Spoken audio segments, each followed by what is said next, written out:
Hey, what's up everybody? In this video, I'm going to show you how to test your site's loading speed and quickly identify opportunities that you can take advantage of to quickly boost your site's loading time. And for this video, we're going to use this random site called What's Cooking America as an example. So the first place we're going to look to determine your site's loading speed is a Google developer's tool called Page Speed Insights. And using it couldn't be easier. You just copy and paste the URL that you want to test into this box and click the Analyze button. And when you do that, Google will look at the code of your page and figure out how fast it probably loads. Now I just want to point out that this particular tool doesn't actually measure the loading time of your page. Later on in the video, I'm going to show you a tool that does. This tool looks at the code on your page and recommends specific improvements that you can make to speed that up. So as you can see, in this case, this page has a page speed score of 81, which is not bad, but not great. Ideally, you want your page speed score to be at least 85 and preferably above 90. Now, this is where things get interesting and where you can actually make actionable improvements on your site. They have an area called the suggestion summary, and this is just minor or sometimes major improvements that you can make that can really make a huge difference in your page speed score. The first one is fast server response. Now, that's usually an issue with hosting. So if you're running a site on Bluehost or HostGator or iPage or the other $4 or $5 per month hosts, you may want to consider bumping that up to something like Storm on Demand or Media Temple or WP Engine. That's a little more expensive because I find that drops this significantly. The response time is much faster. Avoid redirects. All that means is if you have a lot of redirects on your sites, like link redirects or image redirects, that's usually not a big problem for most sites. And reduce blocking resource. When they want asynchronous resources, that just means that they want your page code layout to load more at the top than at the bottom. Okay, and that's just better for user experience. In terms of minimized payload, that's just the sheer size of your page. So if you have a big, fat, poorly coded page, this will be a big problem. And here it says serve scaled images. So the images in this page are not optimized. You can see it's not optimized images. They don't have compression enabled, and the HTML is really big. So you can sometimes hack this with WordPress, but this is actually something where you may want to hire a professional coder to go in and improve the code of your page or use a theme that's a little more lightweight. In terms of minimized delay in page load, again, this is something that a theme could do, or you could hire a professional coder to put the CSS up top at the document head and to specify a character set. These are very easy, simple things that a coder could do for you. Usually in the other, I don't even pay attention to these because I find that this is more important. But if you want to, you can take advantage of some of these. And if you want more information on what appears for your site, just click on it. So for leverage browser caching, you want to cache all the images here. So it gives you specific information for your site.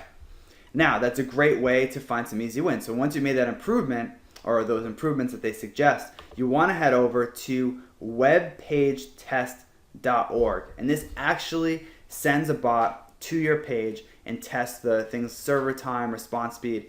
Obviously, there's a lot of overlap here, but I find that webpagetest.org gives a lot of information because they actually visit the site that Google doesn't. So to use it, it's very similar. You just put in your URL, so in this case, What's Cooking America, and then start the test. Now for the sake of the video, because this takes a while, I've already run the test for this site. So when you run the test, this is what you'll see. You'll see the different categories, which are very similar to what Google shows you, and a letter grade. Now first time byte, that is just how long it took the server to start sending information to the browser, and that's a D. And again, that's typically a problem with the server configuration or just having a slow server. And I find that this keep alive enabled is always an A, no matter what the site. In terms of compressing transfers, all that means is that you should zip your large files on your site, just like you do on your desktop. You can have a gzip, which is a plugin you can use for that, or certain themes automatically do that, and that's a very easy win that we'll talk about later. In terms of cache static content, What that is you want a cache on your server that makes it easier for people to access it, and that can be done actually with a CDN. So there's a plugin we can use for the cache static content, WP Super Cache, okay, and that'll cache the static content, and that can be used in conjunction with a CDN, which just speeds up your loading time. Okay, and we'll go over how to install a CDN in another video. Now, if you want more detail, you see this waterfall, and don't be intimidated by this if you're not, tech savvy. It doesn't matter. You can still interpret this information. So what we're going to do is click on the waterfall here, and this gives you a visual breakdown of how long it took this page to load and where the opportunities lie. So what you want to really pay attention to are long bars, because the longer the bar, the more time it took to load. So for example, this image, chrisbull.jpg, right? It took 679 milliseconds. So a pretty long time for an image. And then this one down here, this chalk ice cream image, took much longer, more than twice as long. So if you go down the list, usually on your page you can identify opportunities, and in this case all the long bars seem to be images, right? So most of them are images, but they're not all long. So there's something about certain images that are delaying the loading time, and a lot of times you can compress those images using a plugin, and this is something that actually the Google Developers Page Speed Insights test also recommended. So that's something that we'd want to do with this site. Now another thing I recommend doing after you've done that is to test an internal page. Okay, so in this case, here's an internal page from What's Cooking America, and we're going to copy the URL and head over to Page Speed Insights again and run a test there. Now the reason we do this is because I find a lot of times sites have their home page highly optimized, and internal pages aren't as optimized, even though a lot of people visit those internal pages, and those are landing pages for a lot of people, so you want to speed those up. So as for example, we ran this internal page and it has a page speed score of 77, and the home page had one 81. So this is quite a bit slower.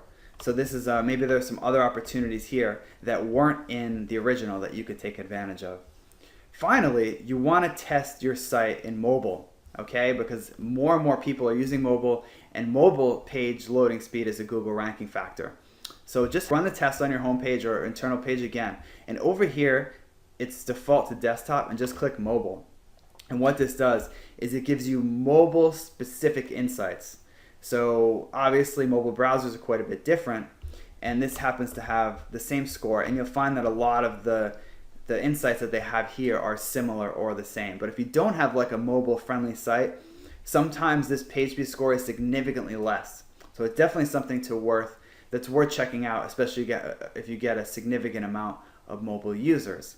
So that's it for this video. Again, page speed, it's not super exciting, and it does require a little bit of tech savviness to interpret the information and act on it. But as I said in a later video, I'll walk you through how to do it. So thanks for watching, and I'll see you in the next video.